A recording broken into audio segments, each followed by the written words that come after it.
Proverbios capítulo 8. Amén. Como siempre vamos a leer los primeros 5 versículos y de ahí vamos a desarrollar el capítulo. Amén. Pero en este punto vamos a leer hasta el versículo 6. ¿Ya?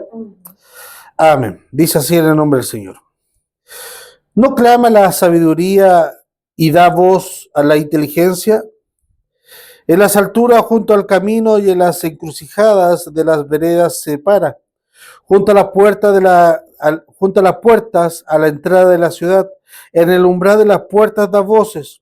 Oh hombres, a vosotros clamo, dirijo mi voz a los hijos de los hombres. Aprended, oh simples, discreción, y vosotros necios, entrad en cordura. Escuchad, porque hablaré cosas excelentes, y abriré mis labios para cosas rectas. Amén. Cerremos nuestros ojos al Señor. Padre Celestial, gracias te damos porque hemos podido orar ante ti. No hay nada más hermoso como para un cristiano, mi Dios amado, tener un tiempo a solas contigo para orar, Padre Celestial. Y también no hay nada más hermoso que poder orar contigo en la comunión de la iglesia, en la comunión de los santos, Padre Celestial. No encontramos, ciertamente tú nos invitas, mi Dios amado, a tener nuestra comunión personal, pero no encontramos ningún pasaje, Padre Celestial, que nos bendiga o que nos dé esa petición de que solos tú nos vas a bendecir. No hay ningún pasaje que nos impulse a estar solos, siempre en comunión con tu iglesia. Incluso las bendiciones que tú prometes a tus santos es cuando están en medio de la comunión de la iglesia. Salmo 133, mira cuán bueno y cuán delicioso es habitar los hermanos juntos y en armonía. Y en esa armonía es ahí donde tú envías tu bendición. Pablo también habla que en medio de la comunión de la iglesia, donde tú nos administras y nos edificas con los dones. No hay ningún pasaje que nos aliente a vivir un cristianismo aislado, solo, un cristianismo a los llaneros solitarios, siempre en comunión. Y más aún, mi Dios amado, cuando oramos contigo. Gracias, Padre Celestial, por ese momento. Ahora, mi Dios amado, se leyó tu palabra, vamos a entrar en ella, vamos a meditar en ella. Rogamos que tu Santo Espíritu, mi Dios amado, nos pueda hablar en esta noche. Ciertamente, el pasaje que nosotros abramos la Biblia, tú siempre nos vas a hablar, mi Dios amado. Padre Celestial, en esta hora, rogamos que tu nombre sea glorificado y que tu iglesia sea edificada en medio de nosotros. Te lo rogamos a través de Jesús, nuestro Salvador. Amén. Amén. Bien, estamos avanzando aquí en este libro de Proverbios. Y ciertamente el capítulo anterior, el capítulo 8, es bien sombrío ese capítulo. No sé si algunos se acuerdan, nos describió como un panorama de un teatro, de cómo actúa la mujer extraña, de cómo busca a ese necio. Y ese necio queda embobado pensando que esa mujer lo estaba buscando a él exclusivamente. Y no sabía nada, que estaba buscando cualquiera que cayera en su garra. Y vemos también cómo trae la destrucción, cómo trae el fin de eso, que a lo mejor en el momento, y ese momento puede durar 5 minutos o puede durar 10 años. Momento de placer, de vivir esa vida, esa doble vida que ciertamente lo oculto o aquello que me puedan pillar trae adrenalina a la persona, y eso es lo que le hace vicioso, porque esa adrenalina es como que me irán a pillar o no, esto oculto, esto como tras bambalina, trae esa sensación, ese engaño también de aventura. Como ya le hemos hablado, muchos de los hombres que lamentablemente han caído en pecado, ya salido a la luz, se han arrepentido porque lo pillaron. No porque ninguno de los casos salió a decir, ¿sabes qué? Él, me arrepiento, yo hice esto con tal mujer. No, si era al revés. O lo pillan en la falta, o la mujer con cual están engañando a su esposa, lo acusa. Y ahí se desencadena todo. pero ninguno ha salido que como que él da el paso del arrepentimiento. Entonces, como le dijo una vez un dueño de un supermercado, una cajera, una cajera que llevaba con él trabajando 15 años, él la tenía como una excelente trabajadora, puntual, muy, muy buena, y un día la pilló robando en la caja. Y la llama y le dice, oh, y la señora se deshacía en, disculpa, perdón, pongámosle, perdón, don Juan, la verdad es que estaba necesitada, pasaba por este momento, aquí y allá, y le juro que es la primera vez. Y el caballero dijo, no, no es la primera vez. Lo que sí es la primera vez que yo te pillo, pero esta no fue tu primera vez. Entonces, cuando nosotros creemos esa ilusión o caemos en el juego de la ilusión del pecado, de que nunca nos va a pillar o nos va a caer la ley, porque el pecado nos gatusa. Ahí en el capítulo 7 vimos que engatusa el sentido de la audición, del tacto, de la vista, del olfato, del gusto, apresa todos los sentidos y pierde la noción. Cuando nosotros perdemos el sentido, perdemos la noción de las cosas. Pero el capítulo 8 es un contraste con el capítulo 7. El capítulo 7 a nosotros nos muestra esta mujer extraña, esta mujer perversa. Pero aquí nos muestra otra mujer, otra clase de mujer. Y entre paréntesis, este capítulo 8 es a donde se desarrolla una de las teologías más nefastas que ha inventado el grupo de Ebenezer, que habla de la mujer de la sabiduría como la esposa de Dios, que se renegó contra Dios y bajó, de ahí lo vamos a ver en los pasajes, y bajó y se estuvo coqueteando con los hombres. ¿Ya? Es uno de los pensamientos más nefastos, y hay que estar bien drogado para inventar esas cosas. ¿Ya? Bien, vamos. Dice, ¿no clama la sabiduría y da su voz la inteligencia? En las alturas, junto al camino y en las encrucijadas de las veredas se para, junto a las puertas y a la entrada de la ciudad. En el umbral de las puertas da voces. La sabiduría siempre va a estar buscando, desde el inicio la sabiduría nos busca a nosotros. Ahora, aquí, en este punto, la sabiduría está personificada. Y de más adelante vamos a ver que ya la personificación es mucho más clara y es mucho más potente. Entonces, la sabiduría no busca. Y ahí dice, junto a las puertas de la entrada de la ciudad. ¿Por qué hace alusión a eso? ¿Alguien sabe? ¿Dónde se reunía más gente? No, no donde se reunía más gente, porque donde se reunía más gente era el mercado. Lo que pasa es que antiguamente se tenía por costumbre que los que dirigían la ciudad, no hay que acuérdense que antiguamente la ciudad era toda amurallada, claro, entonces había una puerta principal. Y esa puerta principal entraba todo el comercio extranjero y salía el comercio. Y en esa puerta se juntaban los que dirigían y organizaban la ciudad. ¿Ya? Entonces ahí dirimían si este pasa, este no pasa. Aquí. Entonces, desde ahí, desde el consejo, donde mandan la ciudad, la sabiduría está buscando a ellos que mandan y organizan la ciudad, a la puerta de la ciudad, donde se supone que están las personas con mayor capacidad y mayor sabiduría. Y ya volvemos a decir, sabiduría, ¿qué es lo que es? Poner en práctica el conocimiento. ¿Ya? Entonces, se supone que los cargos importantes como la presidencia debe estar personas capacitadas para ciertos rasgos, se supone.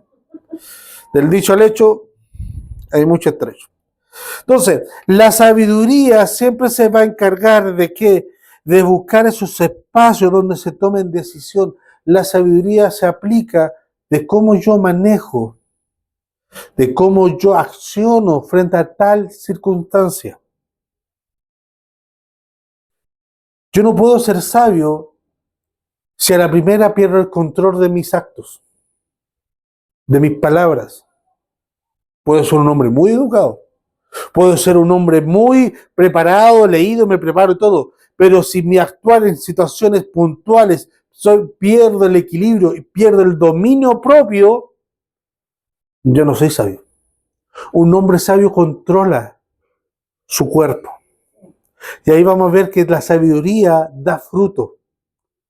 Y ese fruto, el que dice que el principio de la sabiduría es el temor de Jehová. Pero ese temor de Jehová se puede dividir en varios aspectos, pero en sí es un fruto que tiene el hombre. Y en el Nuevo Testamento nos dice cuál es ese fruto, de que de ahí lo vamos a ir a ver.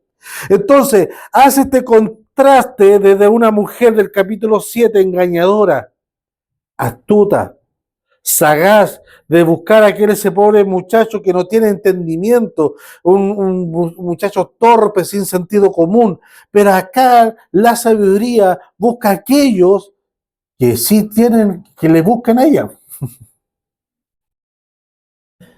Dice, versículo 5, aprended, oh simple discreción, y a vosotros necios entrad en cordura, escuchad porque hablaré cosas excelentes y abriré mi boca para cosas rectas. ¿Se acuerdan del capítulo 7 lo que decía la mujer, esta mujer cuando abría su boca? Decía, su boca era como de miel, dulce, pero su fin era el ajenco, era amargo. Pero esta mujer cuando habla, no habla para engatusar, no habla palabras salomeras, no habla palabras para caer bien, políticamente correcta. Esta mujer cuando habla, habla verdad y habla cosas rectas, el contraste de la sabiduría. Y ahí nosotros podemos ver muchas veces a una persona que es realmente sabia o una persona que quiere hacerse sabia. El sabio habla porque tiene algo que decir, pero el necio habla porque tiene boca.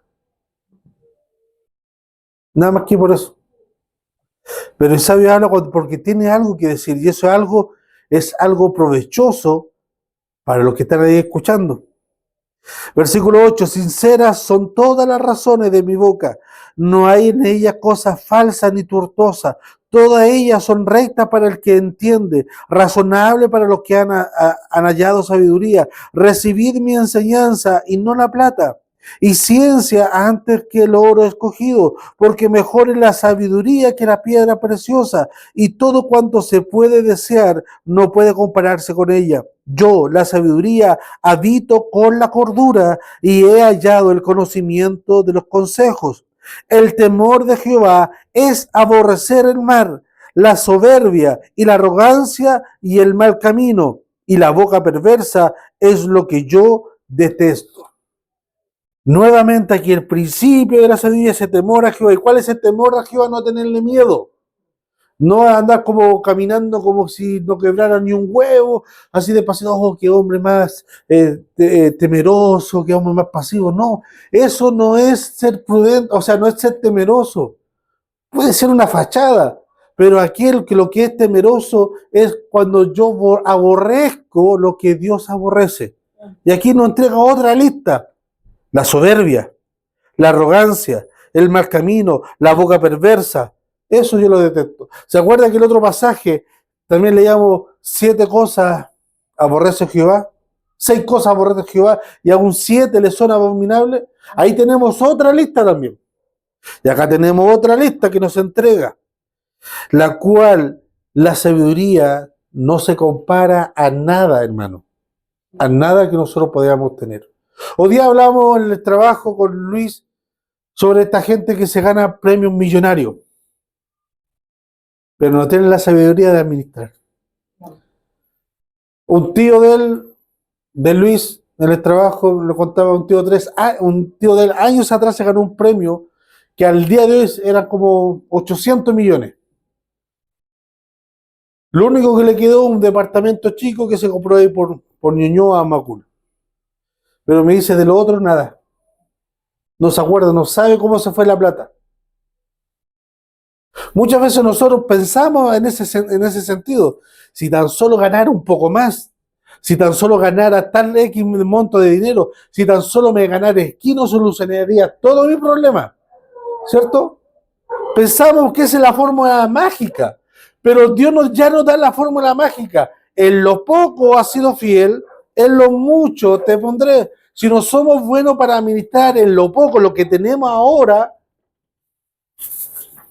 imagínense qué vamos a hacer con lo otro. Lanzado. Si hoy día no puedo controlar bien lo que Dios me da, que es un poco flujo, imagínense con lo otro. Me vuelvo mono, por mano. ¿Cierto? Hablando de mono. Sí. Entonces, la fórmula nos da Dios. Incluso el salmista nos dice, si tan solo tuviera la sala de la paloma y me fuera al medio del mar. Volaría y me alejaría de todos mis problemas. Nosotros muchas veces pensamos que tener posesiones, tener ciertas cosas, sería la fórmula mágica para que todos nuestros problemas se acaben. Ciertamente el dinero nos hace vivir cómodamente, pero no es lo todo. La sabiduría es lo todo, porque vamos a saber vivir bien en lo poco y en lo mucho. Vamos a saber administrar lo poco y así también lo mucho. Vamos a poder manejarlo, como dice Pablo, sé estar contento en todo. Hermano, recuérdense el apóstol Pablo, como lo estamos viendo en el libro de los Hechos, el apóstol Pablo era una persona que vivía, antes de llegar a Cristo, tenía lujo, tenía estatus social, tenía todo.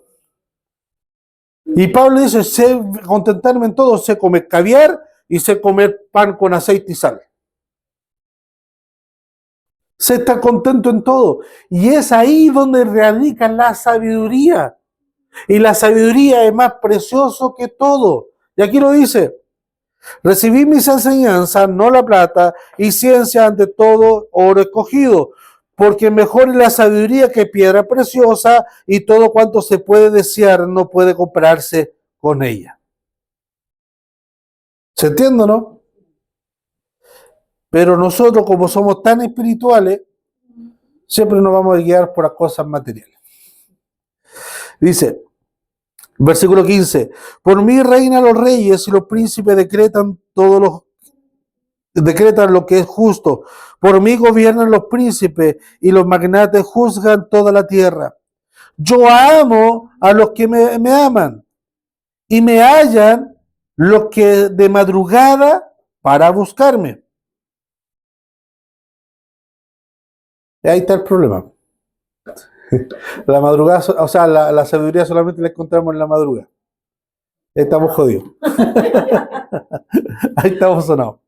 No, había una creencia que algunos hermanos antiguos oraban entre las 2 y las 3 de la mañana porque por ahí pasaba el ángel a recibir las peticiones. Era una creencia, ¿ya? Ahora, a ver, si vemos muchos pasajes, como por ejemplo de David, de madrugada yo te buscaré. Siempre David hace alusión de levantarse temprano. Incluso muchos pasajes hablan de la importancia de levantarse temprano para buscar la comunión con Dios. Ahora, ¿hay algo místico en la madrugada? El esfuerzo. Eso hace alusión, ¿por qué? Porque el levantarse nos hace mover de nuestro estado, de nuestro confort, de descanso. Hay un esfuerzo, hay un sacrificio detrás. Y eso es más importante que mantener, no, que en la madrugada, a las 3 de la mañana pasa el ángel. Lo más importante es el sacrificio. Porque si lo haces simplemente por un tema de ritual o algo legalista, no tiene ningún sentido. Pero si lo hace con un sentido de sacrificio, tampoco un tema de estoico, así como, yo me voy a sacrificar por sacrificar. No, hágalo en un sentido de para agradarle al Señor, para buscar la comunión con Dios. Y eso es lo que hace. Y yo amo a los que me aman y me hallan los que de madrugan para buscarme. Las riquezas y la honra están conmigo, riquezas duraderas y justicia. Mejor es mi fruto que el oro, y que el oro afinado. Y mi rédito, o sea, la ganancia, mejor que la plata acrisolada. O sea, la sabiduría da un fruto, da ganancia. Y en la parte espiritual para nosotros, ¿cuál es ese fruto que nos da cuando buscamos el temor de Jehová? Es el fruto que nos habla en el Nuevo Testamento. Paz, gozo, benignidad, templanza, amor. Todos esos frutos, como gajos, nosotros los obtenemos y los podemos poseer gracias a la sabiduría.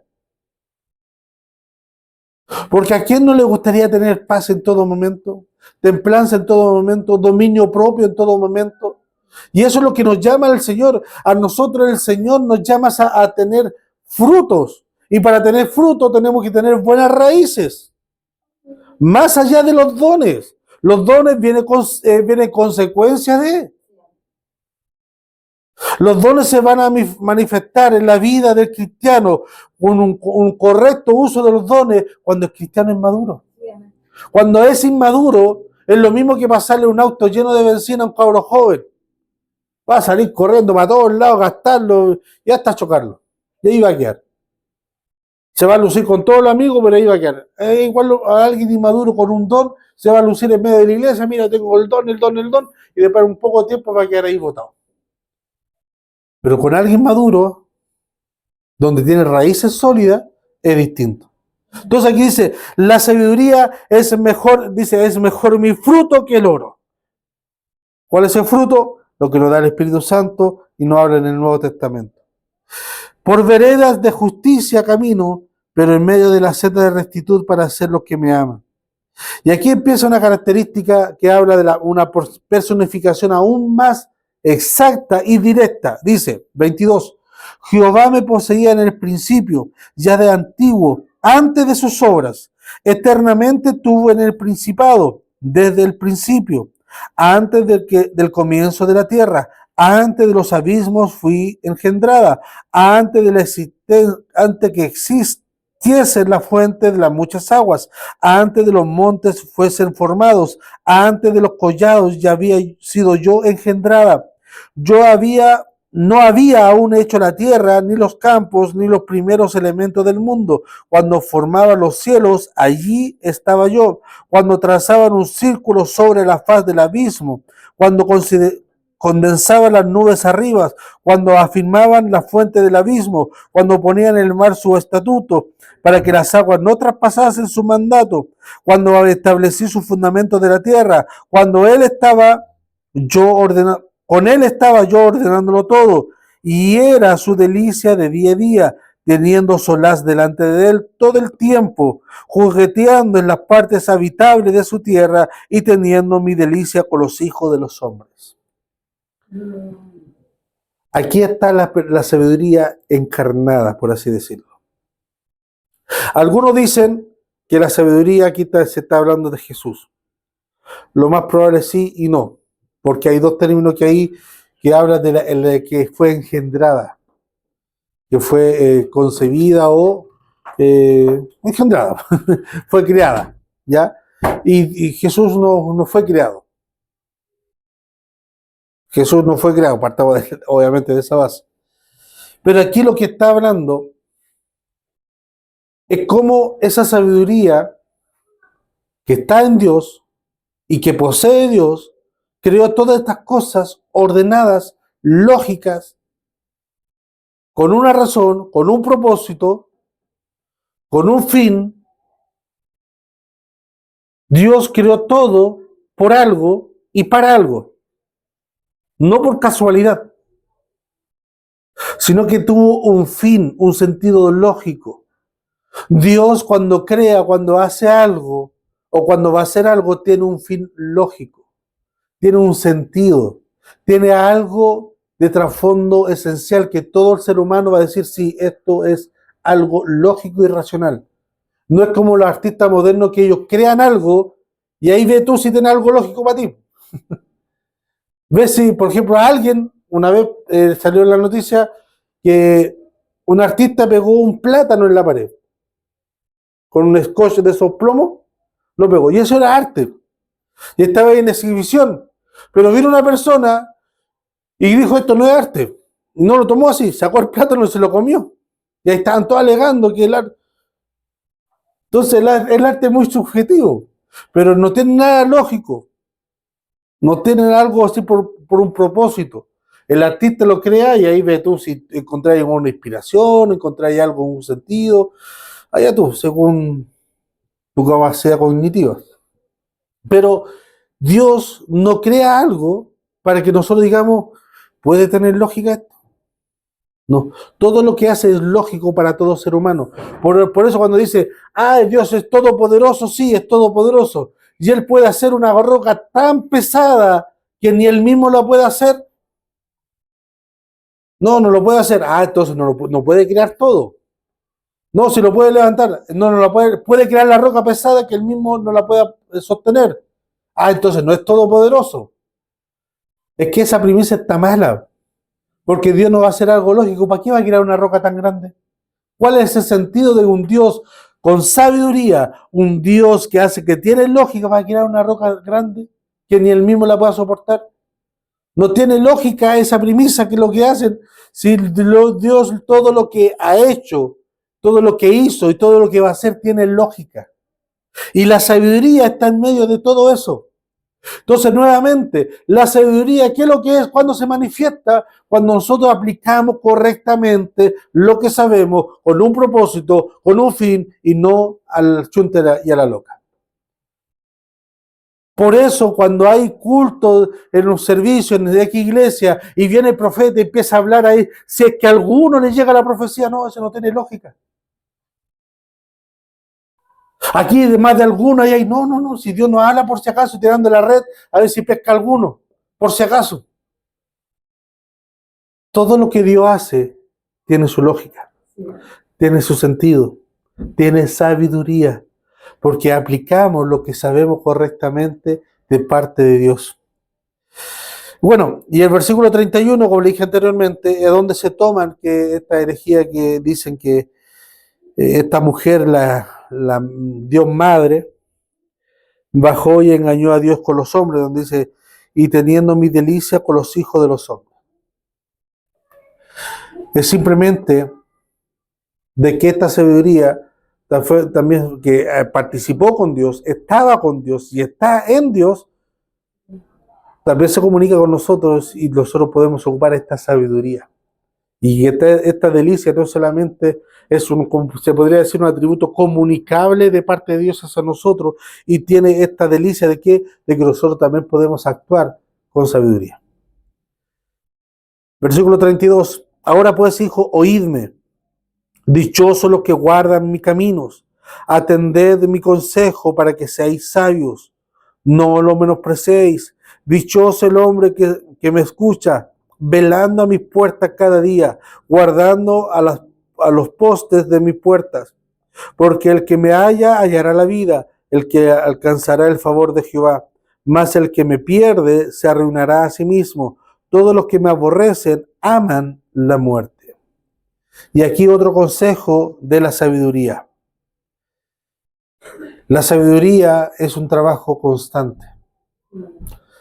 Es una labor constante ante Dios de buscar esta sabiduría, de buscar esta comunión con Dios para poder adquirir sabiduría y temor del Señor. Dice, velando a mi puerta cada día. No es un ejercicio que nosotros hagamos solamente cuando vengamos a culto o cuando un día a la semana, sino que cada día debemos estar atentos si actuamos o no actuamos en sabiduría para con Dios y para con los hombres. Amén. Amén. Le invito a que nos pongamos de pie y oremos al Señor. Eterno Dios y buen Padre Celestial, gracias te damos, Señor, por esta hora que usted nos permite poder escudriñar su palabra y atender los consejos de ella, de tu sabiduría. Permítenos, mi Dios amado, tener temor en ti, Padre Celestial, y también, Padre Celestial, de poder poseer los frutos que ella nos da a nosotros, ese fruto del Espíritu, mi Dios amado. Padre Celestial, ayúdanos también a tener el vigor de actuar cada día y estar percibido de buscar esta sabiduría, Padre Celestial. Dios eterno, rogamos tu amor y misericordia para con nosotros. Ayúdanos cada día. Tu Santo Espíritu sea dándonos de ella, Padre Celestial, y escudriñando nuestros corazones constantemente. Gracias te damos por todo, mi Señor. En el nombre de Jesús. Amén y amén. Amén.